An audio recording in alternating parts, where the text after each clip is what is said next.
I do not understand why the prosecution would oppose the petition for interim release of an accused based on the statements of family members.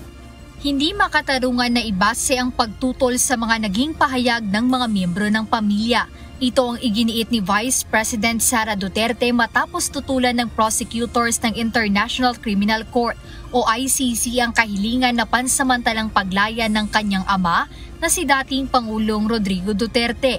Mariing kinwestiyon at ipinagtaka ni VP Duterte ang batayan ng prosecutors sa pagharang sa hiling na interim release ng kampo ng kanyang ama.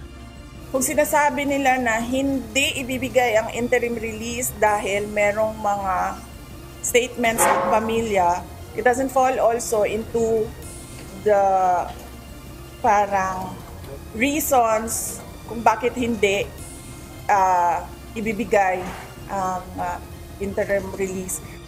Ayon pa sa pangalawang Pangulo, ang basihan ng desisyon sa interim release ay ang mga kilos at pahayag ng akusado mismo, kasama na ang posisyon ng bansang tatanggap dito.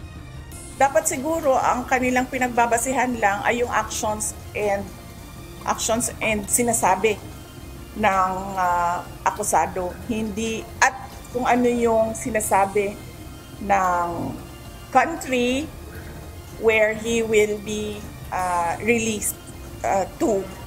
Napakamali na gagamit sila ng rason para ikontrahin ang petisyon ng isang akusado base sa statements ng pamilya. Nagpahayag din ang Vice Presidente ng matinding pag-aalala sa kalusugan ng dating Pangulo. I am concerned that he will not be granted the interim release dahil he is 80 years old, he is not in good health, he's not been eating well, and he needs support from familiar people, and he needs the care of his family and loved ones. Iginiit din ni VP Sara na walang kakayahang mag-impluwensya o manakot ang kanyang ama sa mga biktima gaya ng pangamba ng prosecutors.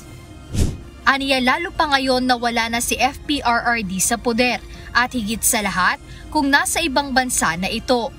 Noong siya ay Pangulo nga, hindi nga niya trinetan yung mga biktima eh.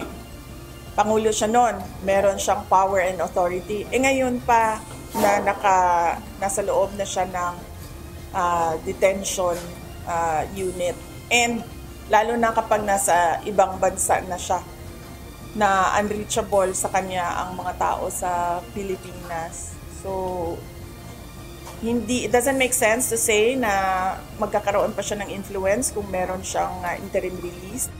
Ngayon ay nag-aantay sila VP Duterte sa magiging desisyon ng ICC kaugnay nito.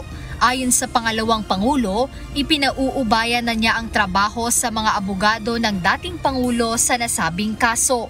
Jedne Resina, UNTV News and Rescue. Diyos ang aming sandigan, serbisyo publiko ang aming pinahahalagahan.